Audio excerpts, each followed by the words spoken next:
rekan-rekan, tuan pengerusi dan ahli-ahli jawatan kuasa surau yang berbahagia, tuan-tuan imam, tuan-tuan bilal, tuan-tuan guru, para ustaz, ustazah, pemimpin-pemimpin setempat, seterusnya tuan-tuan, puan-puan, hadirin-hadirat, muslimin muslimat yang dirahmati Allah sekalian. Pertama sekali, mari kita sama-sama mengucapkan sendiri kesyukuran kepada Allah Subhanahu wa Ta'ala. Dan segala puji bagi Allah yang masih lagi mengizinkan kita berada di dalam majlis yang mulia, yaitu majlis ilmu. Mudah-mudahan kehadiran kita dalam majlis seperti ini akan melembutkan hati-hati kita supaya kita menjadi hamba-hamba Allah yang prihatin terhadap segala perintahnya dan prihatin terhadap segala larangannya, supaya kita dapat mengerjakan apa saja yang diperintahkan olehnya dan meninggalkan apa saja yang dilarang olehnya. Karena apa juga perintah dan larangan dari Allah itu adalah untuk kita, untuk menjaga kita, untuk menjaga keselamatan kehidupan kita di dunia dan kehidupan kita di akhirat. Jadi mudah-mudahan itu kita bahagia di dunia dan bahagia di akhirat. Baik, muka solat apa tuan-tuan? Dah tak ada. Apa? 278.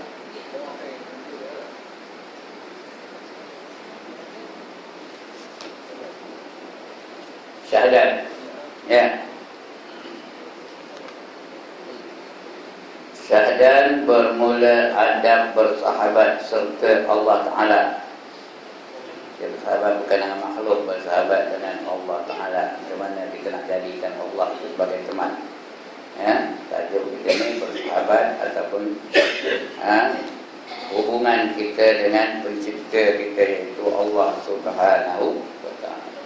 Supaya Allah kasihkan kita, supaya kita sentiasa dalam perhatian Allah Ta'ala, sentiasa berada dalam rahmat Allah Ta'ala, supaya Tuhan tak biarkan kita, supaya Tuhan tak biarkan kita dalam keadaan terombang ambing ke sana kemari, tentu hala. Jadi ada 14 perkara yang perlu kita ambil perhatian kalau kita mahu jadikan Allah itu sebagai teman kita sentiasa. Ya, sentiasa kita nak menjadikan Allah itu teman kita. Ingat aja kita kan Allah Subhanahu Wa Ta'ala dalam setiap masa, sambil berdiri, sambil duduk, sambil baring, sambil kemana saja, supaya kita dapat rasa ihsan. Apa rasa ihsan? Sedar bahawa Allah itu sentiasa nampak, bahawa Allah itu sentiasa mendengar, bahawa Allah itu sentiasa mengetahui. Dia apa saja kita buat, Allah tu jadi pengawas kita. Itu namanya ihsan.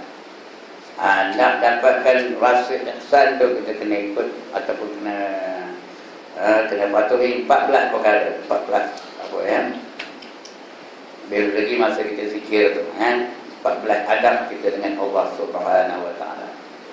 Pertama, sentiasa menundukkan akan matamu. Mata dia tunduk aja. Ya, pergi ke market tunduk aja, pergi ke pekan tunduk aja, pergi projek tunduk aja.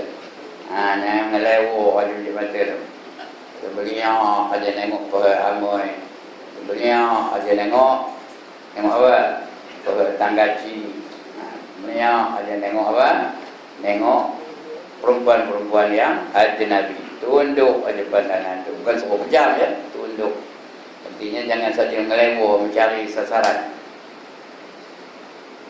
Serta khusyuk. Khusyuk terus tetap, hati tetap sentiasa mengingati Allah. Dan khuduk. Khuduk itu artinya menghina diri. Sentiasa kita menghinakan diri kita.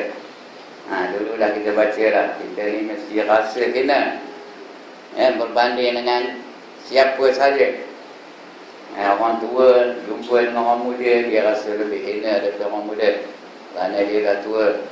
Tak ada orang muda tu dia tak banyak dosa. Kita dah tua ganyut, banyak dosa yang kita buat. Jadi kita lebih hina daripada orang muda. Orang muda pula jumpa dengan orang tua, dia kena rasa lebih hina daripada orang tua tu.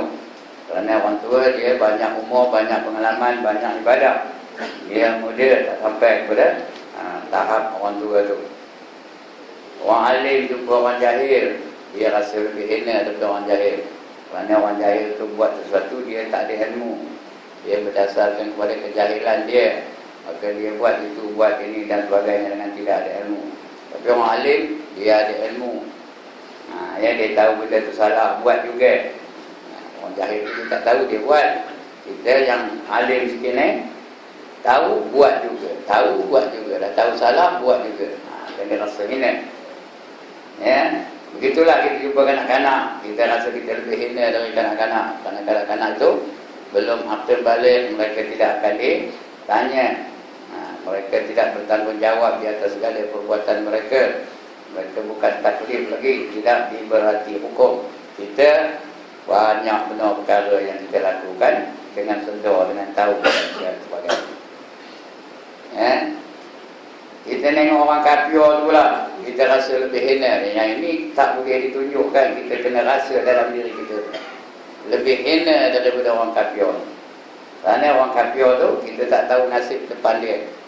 Mungkin dia masuk Islam, lepas masuk Islam dia mati. Kalau mati macam terus masuk syurga. Segala perkara yang dilakunya dulu tidak dihisab, tidak dikira. Mana tahu kan, George Bush tu masuk Islam esok, tukar namanya Muhammad Yunus Bush. Lepas itu dia mati. Sudah mati, terus masuk syurga. Kita yang dalam Islam ni akan dipersoalkan apa saja yang kita buat di dalam dunia. Malahan tuan-tuan dan perempuan, kita tengok anjing itu pun kita kena rasa lebih hina dari anjing itu. Kerana anjing, dia binatang, dia tidak ditanya perbuatan dia. Tapi manusia akan ditanya apa saja yang dia buat dalam dunia. Malahan anjing ada tak yang masuk syurga? Ada ke tak ada? Ada tak betul? Ada anjing yang masuk syurga. Ya. Jadi mana lebih mulia? Mana lebih hina? Anjing yang masuk syurga ke atau manusia yang masuk neraka? Jadi kena rasa lebih hina daripada anjing. Itulah patutnya.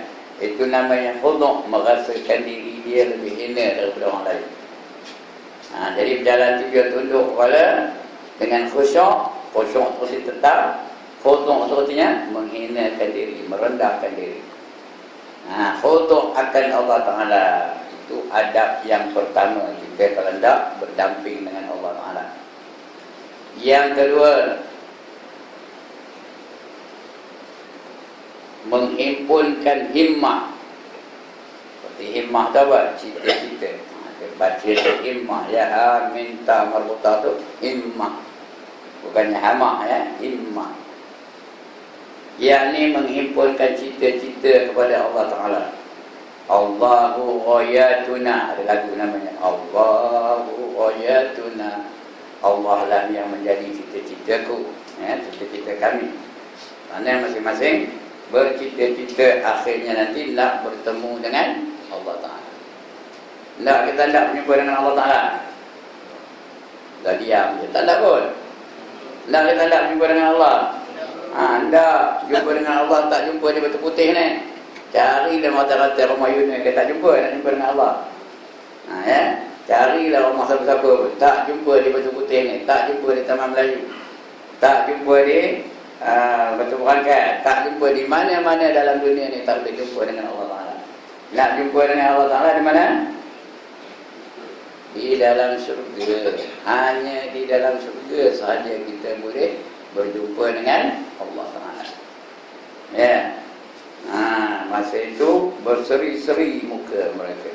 Wujuhun yawma idzin nadhirah ila rabbiha nadhirah, kata Allah dalam surah Al-Qiyamah.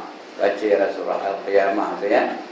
Elok dibaca setiap lepas subuh, dibaca Al-Qiyamah.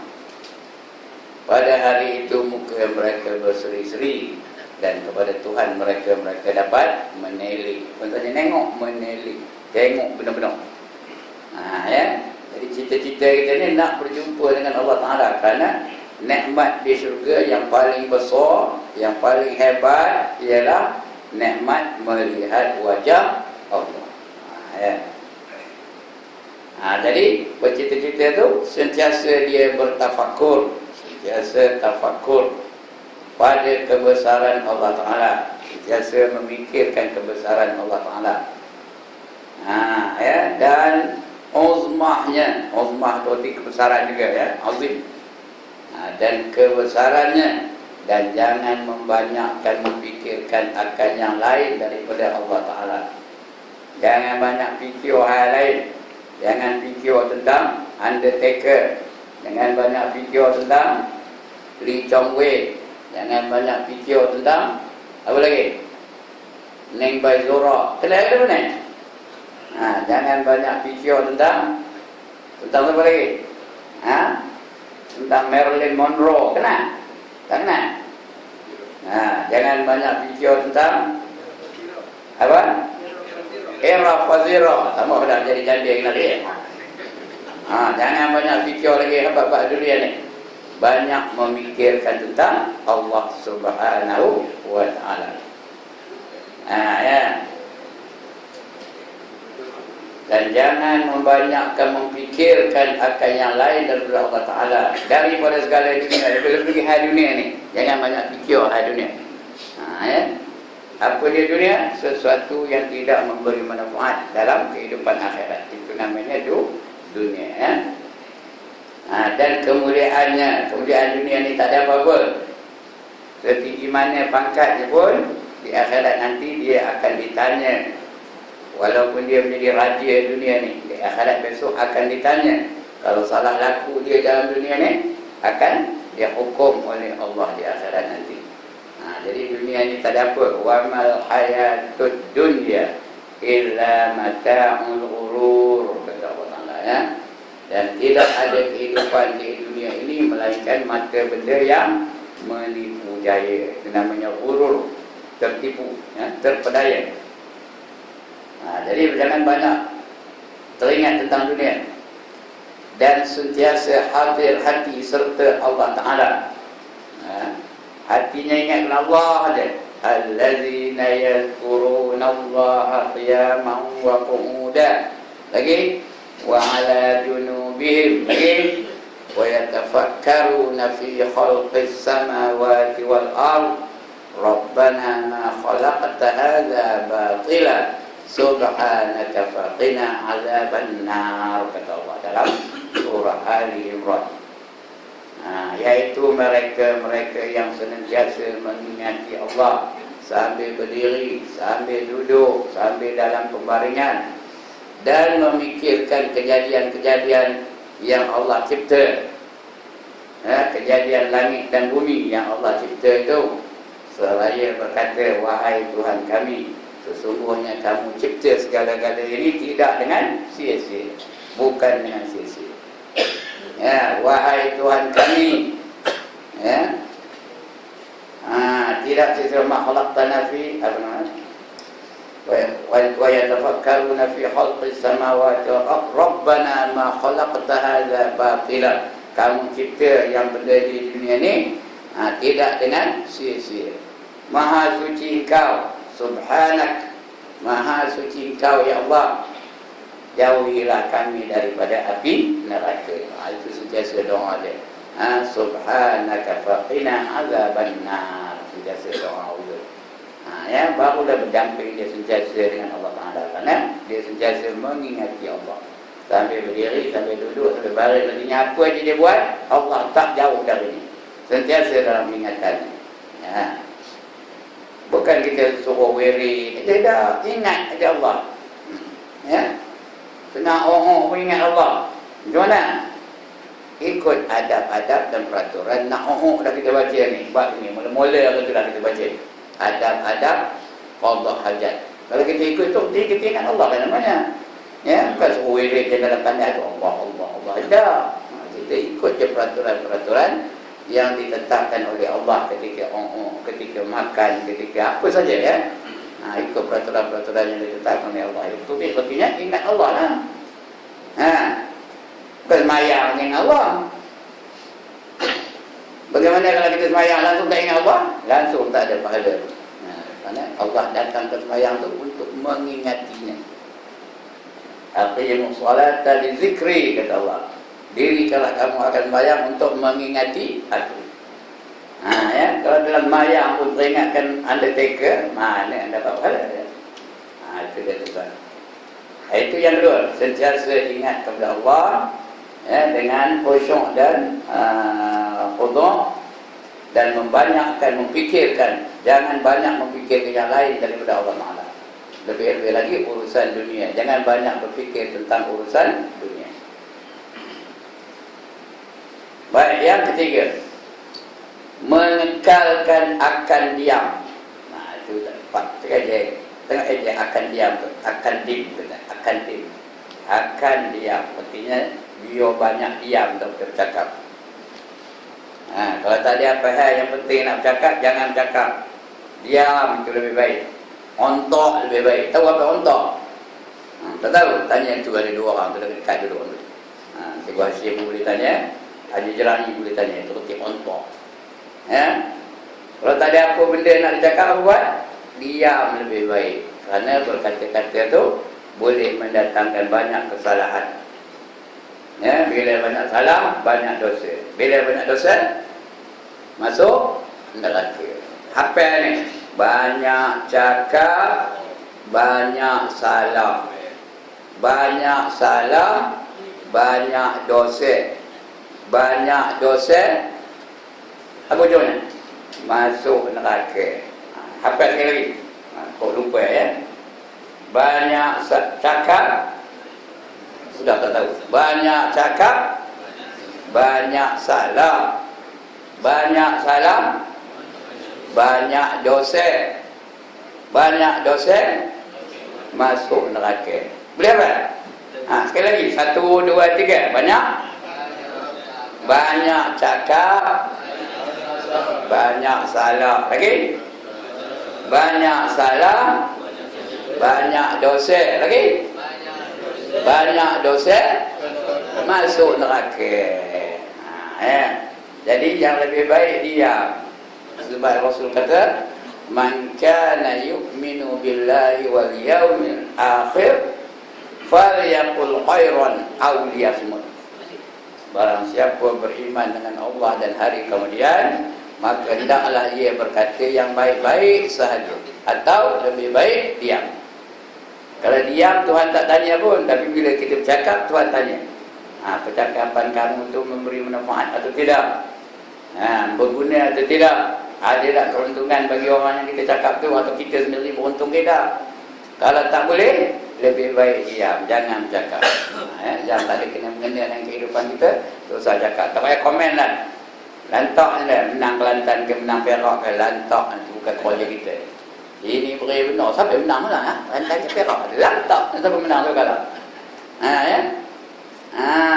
Ini siapa baca dalam Facebook saya? Saya buat kenyataan dalam Facebook apa? The most stupid people are those who pay money just to watch 22 people running for the ball.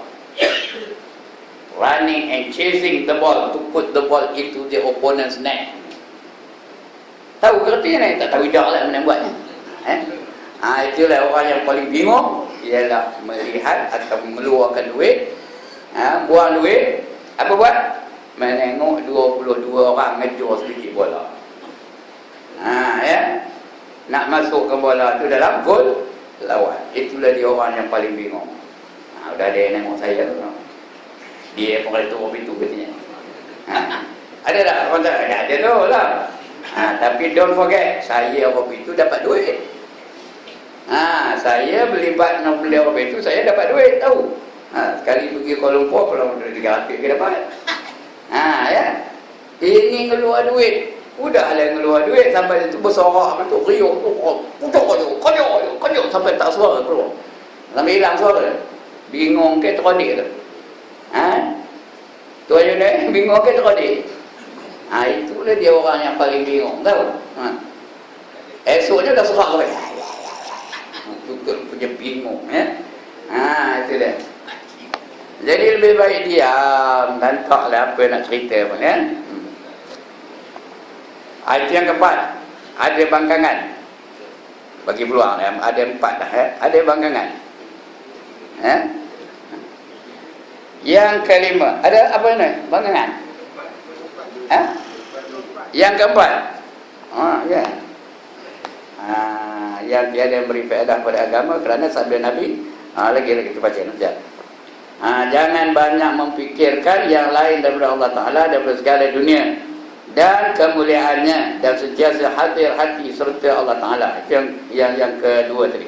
Yang ketiga, mengekalkan akan diam pada berkata-kata yang tiada memberi faedah kepada agamanya kerana sabda Nabi SAW, alaika bitulis sumti fa innahu matradatul lisyaitan. Artinya lazimkan oleh kamu dengan melanjutkan diam. Apa arti melanjutkan diam? Lama diamnya. Kita hari ini orang Melayu kalau diam aja kata dia apa? Kata dia sombong benar tu, cakap pun tak ada ni. Padahal diam itu dalam Islam memang digalakkan, memang disuruh. Diam tu ya. Dengan melanjutkan diam, maka kerana bahawasanya diam itu menolakkan bagi syaitan ya. Dia menolakkan ajakan syaitan. Orang diam tu tak usah bercakap kecuali yang perlu, kecuali yang memberi manfaat. Baru kita beri keempat, sentiasa mendiamkan akan segala anggota daripada yang sia-sia. Kerana diam anggota itu melazimkan dia akan khusyuk hati dan khudu' tu yang rendah diri tadi ya. Dan hadir hati kepada Allah Ta'ala. Jadi selain daripada mulut, anggota lain pun biar diam. Jangan tangan tu nak musik barang aja. Nak mata-mata kan itu lah, kaki tu nak nyepak saja kerjanya. Ya. Tak boleh nampak mentara lalu tu pompa, sepak itu, sepak ini. Tangan pula patah itu, patah ini. Ya. Begitulah seterusnya. Patutnya anggota tu pun diam sekali. Bersama dengan mulut tu diam sekali. Ya. Jangan pompa tak tentu hala. Kadang-kadang tersepakkan apa orang ya, tersepakkan pasu bunga orang, udah pecah dan sebagainya. Jadi elok diam badan tu supaya khusyuk.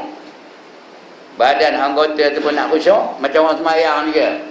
Khusyuk dalam sembahyang mana rupanya? Mana orang khusyuk dalam sembahyang? Diam seluruh anggotanya. Ini yang payah tu. Ya, bukan payah nak buatnya sebab ada orang sembahyang dah berapa puluh tahun, semua goyang aja. Tak lalu nak diam. Ya. Habis-habis kadang-kadang kepala ni. Bismillahirrahmanirrahim. Alhamdulillahirabbil alamin. Arrahmanirrahim. Ada tak orang begitu? Ada ke tak ada? Patutnya diam, jangan bergerak-gerak. Kecuali terpaksa bergerak, macam nak rokok geraklah. Tapi jangan tengah rokok tu pun bergerak-gerak. Macam jadi spring. Ya? Sami Allahu liman hamidah, Rabbana lakal hamd. Itu tanda tak khusyuk lah tu. Kita mesti diam aja. Anggotanya tetap, itu namanya khusyuk ya, diam anggotanya, tetap anggotanya. Tengah semayang itu apa saja kita buat itu. Kecuali tahlil tak boleh lah diam. Kenapa? Kenapa tahlil tak boleh diam? Kerana kepala tu perlu bergerak-gerak kan. Kita dah baca bab berzikir dulu ya, bab tahlil macam mana? Bermula dari kiri pergi kanan, betul balik ke kiri. Ingat ke mana dah baca ni ni? Bab berzikir dulu. Tapi semayang biar diam. Jangan kepala tu nganggur aja. Kadang-kadang manusia ni apa itulah. Nak bergerak aja kepala tu. Tambah dia memulakan perkataan atau mengakhirinya. Kadang-kadang di ujung ayat tu alhamdulillahirabbil alamin. Kata di ujung tu Ar-Rahmanir-Rahim katanya. Kadang mula tu Bismillahirrahmanirrahim. Macam-macam. Tak lalu nak diam. Patutnya ada CCTV atas. Tengok orang sembahyang, siapa yang bergerak. Apa tu? Tayang balik. Siapa yang ada yang kaki tak lalu nak diam, tengok ni nak dia saya berdiri tenang. Tengah sembahyang tu, tengok ni. Ya. Bismillahirrahmanirrahim. Alhamdulillah. Ar-Rahmanir-Rahim. Macam ni. Ada tidak? Ada tidak? Macam ni. Iyyaka na'budu wa iyyaka nasta'in. Kadang nengok ke kanan pun ada. Bismillahirrahmanirrahim. Ada juga. Tak lalu tu nak diam. Patutnya tengah sembahyang khusyuk tu namanya apa? Diam, jangan bergerak-gerak, ya.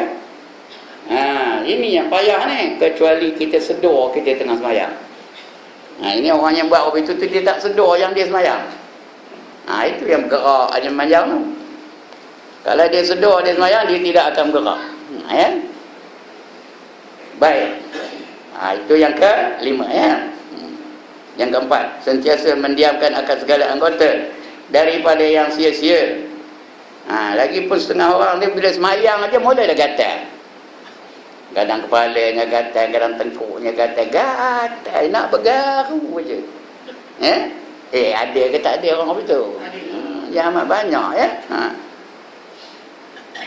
Nak bergaru saja. Padahal lepas semayang tak pula begitu. Tengah semayang begitu. Kadang kakinya gatal, kadang pahanya gatal, kadang gatal saja. Ya. Itu yang keempat, ya. Sentiasa mendiamkan akan segala anggota daripada yang sia-sia. Kerana diam anggota itu melazimkan akan khusyuk. Melazim itu artinya tanda dia itu khusyuk. Khusyuk hati. Dan khudu' itu artinya merendahkan diri. Dan hadir hati kepada Allah Ta'ala, ya. Sentiasa dia sedar Allah tu di hadapan dia, di belakang dia, di atas dia, di bawah. Dia sentiasa Allah tu bersama dengan dia. Kalau kita sentiasa sedar Sultan tu bersama dengan kita, macam lalu kena bergaru-garu. Kalau kita sentiasa sedar duduk depan Sultan, Sultan tu tengok aja kita, macam mana kah? Makan kita makan pada depan dia, macam mana kah? Lalu makan lalu tu. Saya dulu ada pernah pergi ke satu raja di hilir depo tu. Dia jemput kita tahlil. Kita pun pergilah tahlil. Lepas tahlil tu dijamunya lah. Yang saya ni duduklah dekat dia, dekat raja di hilir tu. Makanlah depan dia depan saya. Dia nengok awak makan. Macam mana makan ni? Pelan aja. Risau je takut dia salah laku. Demo yang di ujung sana tu, bantai aja lah, geram tengok demo tu. Pasal apa? Dia jauh daripada raja, kita dekat dengan dia, kena buat hati-hati benar. Begitulah sepatutnya kita dengan Allah Ta'ala. Sentiasa peka, sentiasa mengingati bahawa Allah tu di samping kita, di mana saja kita berada. Ya. Itu yang kelima. Yang keempat, yang kelima. Yang keempat, yang kelima. Ini yang keenam, yang kelima mana? Khusyuk. Yang kelima, menyegerakan akan mengerjakan segala yang disuruh Allah Ta'ala. Apa yang Tuhan suruh, cepat buat, jangan lambat-lambat. Quran suruh apa itu? Fastabiqul khairat, kata Allah, ya. Berlumba-lumbalah kamu ke arah kebaikan. Jangan lambat aja manjang, ya. Tengoklah orang yang lambat tu, ya, setiap kali dia je lambat. Tengok siapa yang selalu masbuk subuh, tulis namanya. Ya, itu yang semayang tu. Bila subuh dia, bila orang salam dia bangkit, bila orang salam dia bangkit, bila orang salam dia bangkit. Ada tak orang apa itu wirid dia lambat je, setiap kali semayang lambat? Ada tak? Tak ada. Orang sini tak ada agaknya, ya. Asal yang lambat tu dia lah, mesti dia juga. Bila Assalamualaikum warahmatullahi tu, tengok siapa yang bangkit lepas tu. Dia lah tu. Setiap kali, hari-hari kadang-kadang tak miss. Kadang langsung lebuh pula tu. Kadang main seorang belakang. Ada tak? Ada tak apa tu? Seorang aja dia belakang. Ya? Pasal apa? Pasal dia tidak menyegerakan. Padahal patutnya waktu semayang ni kita kena peka. Ya, kata tok guru saya, 20 minit sebelum semayang tu, waktu tu kita mesti berada di saf semayang. Yang ini saya pun tak lalu nak buatnya. Ya. Kalau waktu itu dapatlah kita 27 darjat. Kalau kita awal-awal datang, ya, pertama kita pergi ke masjid dulu, semayang tahiyatul masjid dulu, niat iktikaf. Itu orang azan, kita jawab azan tu, ya, kita berdoa lepas azan, terus semayang qabliyah. Lepas tu ya, jawab pula apa namanya, orang qamat kita jawab. Lepas itu baru semayang berjemaah, ya. Bila semayang apa itu barulah dijamin dapat 27 kelebihan daripada semayang seorang diri, ya. Mungkala tidak tahu mungkala tidak macam Dapat berapa? Dapat satu je kadang tu. Kadang kosong pun ada. Ya. Sebab itu dalam sembahyang ni bukan boleh kita berlari-lari tengok orang tu macam tadi saya datang tadi. Orang sudah baca Fatihah. Bukan boleh berlari tu Allah, Allah. Tak boleh. Mesti slow, ready, relax. Ya. Sembahyang kita dengan Allah Ta'ala relax aja. Jangan tergesa-gesa, jangan tergopoh-gapoh. Jadi hendakkan jangan tergopoh-gapoh. Awal-awal lah kita bersedia. Ya. Ini orang dah bang baru nak ambil air sembahyang. Bila tidak gopoh-gapohnya, ya. Ini bukan saya ngati tuan-tuan ni, jangan menyolang mati tengok saya. Ya, setengah tu tengok ustaz tu. Ya. Ini saya menceritakan apa kehendak Imam Ghazali dalam adab-adab kita dengan Allah Subhanahu wa taala. Ya, itu yang keberapa tadi? Yang kelima, ya. Yang kelima bersegera. Menyegerakan mengerjakan segala yang disuruh Allah Ta'ala. Itu yang kelima. Ada 6 perkara yang wajib disegerakan, tuan-tuan dan puan-puan. Ya, 6 perkara wajib disegerakan. Yang pertama, waktu apabila sudah sampai masanya. Waktu apa? Waktu sembahyang fardu. Bila cukup waktunya mesti disegerakan, jangan lambat-lambat. Yang kedua, apa? Orang mati, mesti disegerakan penyelenggaraannya. Ya, siapa mati disegerakan penyelenggaraannya. Jangan tunggu 4-5 hari baru nak diselenggarakan. Yang ketiga, saya seorang aja ni. Apa lagi? Orang nak masuk Islam, mesti segera diislamkan. Jangan nantilah dulu, potong dululah kata, jangan. Kejap-kejap itu kita Islam kalau dia nak masuk Islam, ya. Jangan pergi, nanti kita pergi pejabat agama lah, daftar sana. Tak payah daftar, Islam kan terus. Ya, itu yang ketiga. Yang keempat, apa? Taubat. Ya, jangan nunggu nantilah aku pencen esok barulah aku taubat. Tak ada. Bila nak taubat? Bila nak taubat? Sekarang ini, at this moment, now, al-an kata bahasa Arabnya. Yang kita nak taubat, inilah masanya. This is the time. Sebelum nyawa sampai ke halkum. Dah nyawa sampai sini tak ada terima taubat dah. Dekat sakaratul maut tak ada terima taubat kita tu. Macam Firaun, dekat nak mati dia dah beriman dengan Allah, ya. Amantu rabbi Musa wa Harun. Aku beriman dengan Tuhan Musa dan Tuhan Harun. Tak terima di Tuhan, ya. Jadi taubat tu jangan lambat-lambat, jangan lama-lama. Nantilah aku pencen esok barulah nak ke Mekah, aku pencen esok baru nak taubat, aku pencen esok barulah nak pulun betul, nak baca kitab, aku pencen esok baru nak ngaji Quran betul-betul. Bila masa nak buat? Now, at this moment. Jangan tunggu lama-lama. Lebih-lebih lagi Al-Quranul Karim, ya. Kita biar pertama kena pandai, kena tahu membacanya. Ya, tuan-tuan duduk di Batu Putih ni untung benar kerana ada pakarnya ada. 2-3 orang pakar Al-Quran Karim. Ambillah manfaat dari mereka. Bukan tak ada majlis ni, ada tak majlis baca Quran? Ada ke tak ada? Berapa orang yang serotel? Semua ke ataupun hanya sebahagian kecil saja yang serotel? Yang tak ada tu ngapai? Cek khabar kepada saya.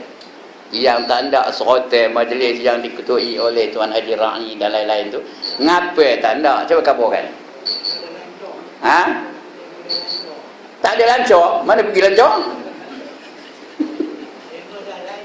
Dia dah lancor. Ya. Itulah dia. Bila baca baru sedar. Ya. Baru tahu kelemahan masing-masing.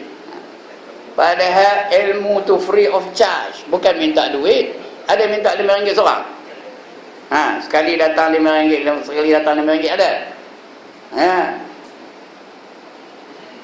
Ini tak ada serotel apa pasal? Ya. Tambah sekarang ni sudah setiap malam ada pengajian Quran. Patutnya semua terlibat, semua mengambil bahagian. Ya. Itu dia. Jadi itulah dia disegerakan, kebaikan tu mesti disegerakan.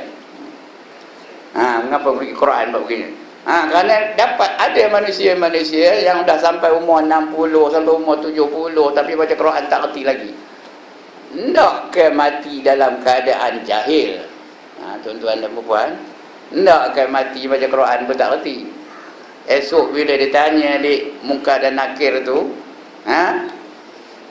apa nak jawab? Wa ma imamuka? Siapa imam kamu? Apa nak jawab? Oh, Imami Haji Rai. Ya, jawab betul. Imami Haji Salim. Ya, betul kan? Apa nak jawab? Patutnya dia sama-sama menghayati Al-Quranul Karim. Ya. Bolehlah jawab nanti. Al-Quranu imami. Quran itu imam aku.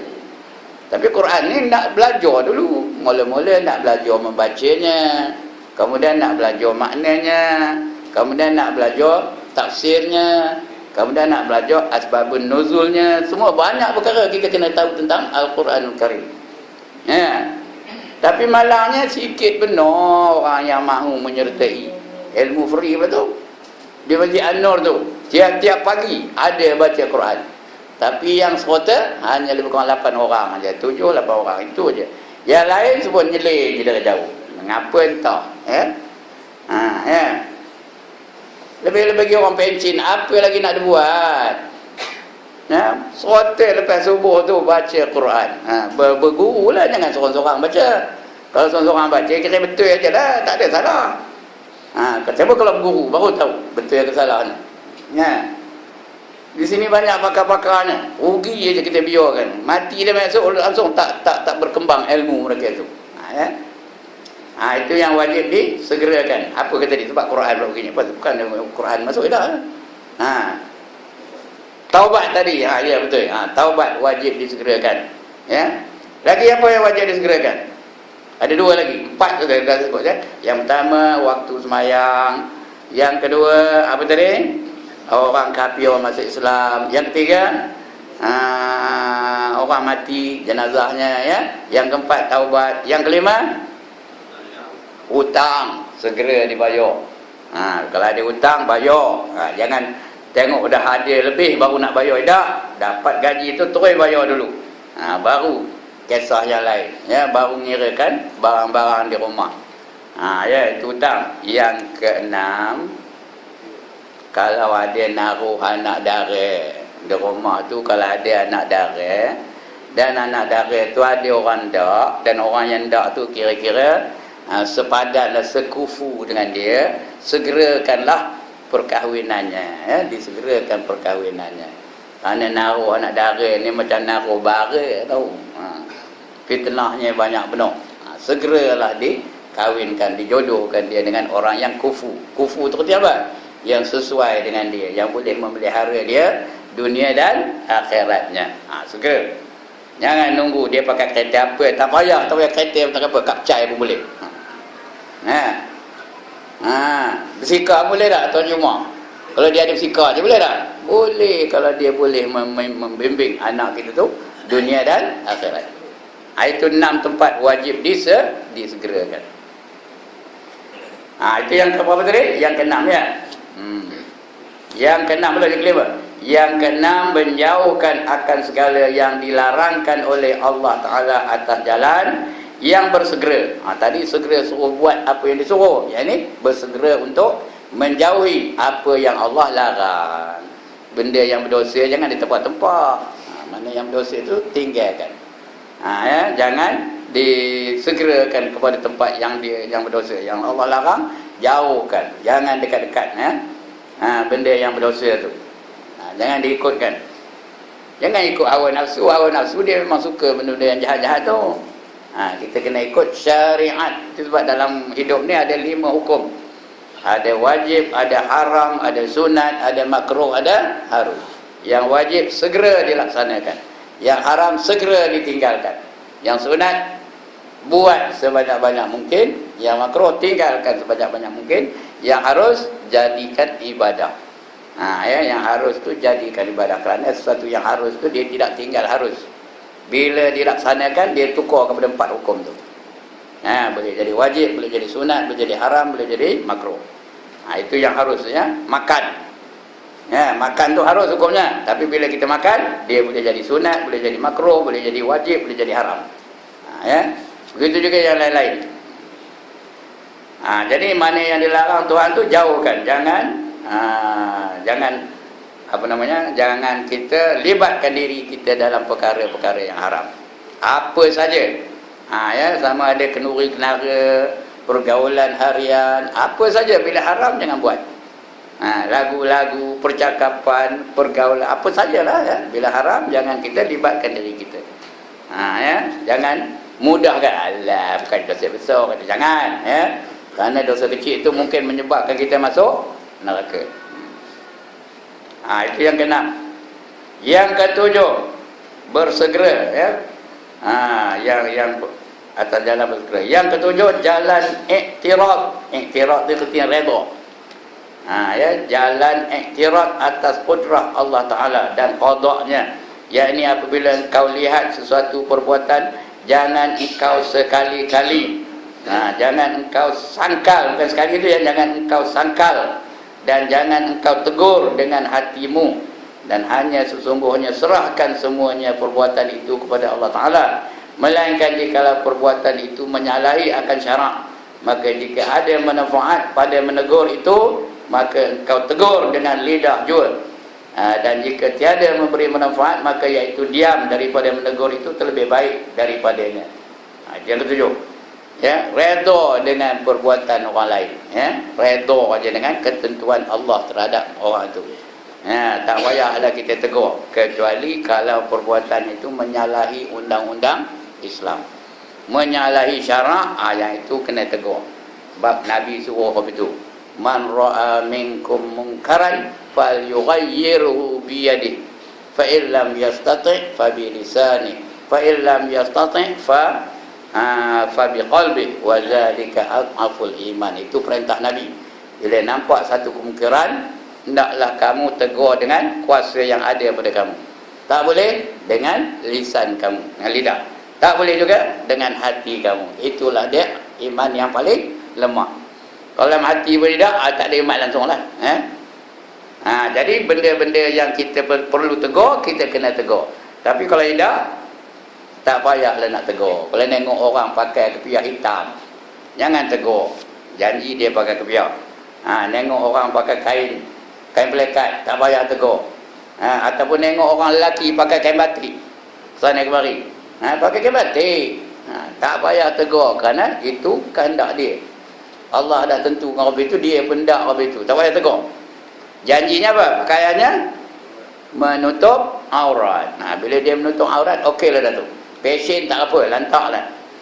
Tapi kalau dia melakukan sesuatu yang menyalahi syariat, ketika itu kalau wajib ditegur. Kalau yang dibuat itu haram, wajib kita tegur. Ya. Nampak orang tu pakai seluar pendek je ke mana pergi, nak main badminton dekat dewan tu pakai seluar pendek, kita nampak apa buat? Tegur. Kerana dalam mazhab kita Syafi'i, pakai seluar pendek tu hukumnya haram. Ya. Bila haram, wajib ditegur. Kalau makruh, sunat ditegur.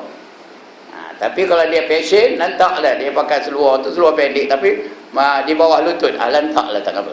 Ya? Dia pakai seluar pendek, bentuknya macam bentuk seluar pendek, tapi dia kembang di bawah lutut. Ada tak apa itu? Ataupun dia pakai seluar pendek, itu dia pakai stokin. Stokin tu menutupi kaki dia keseluruhannya. Boleh tak dia pakai apa itu? Boleh, tak usah tegur, itu hak dia.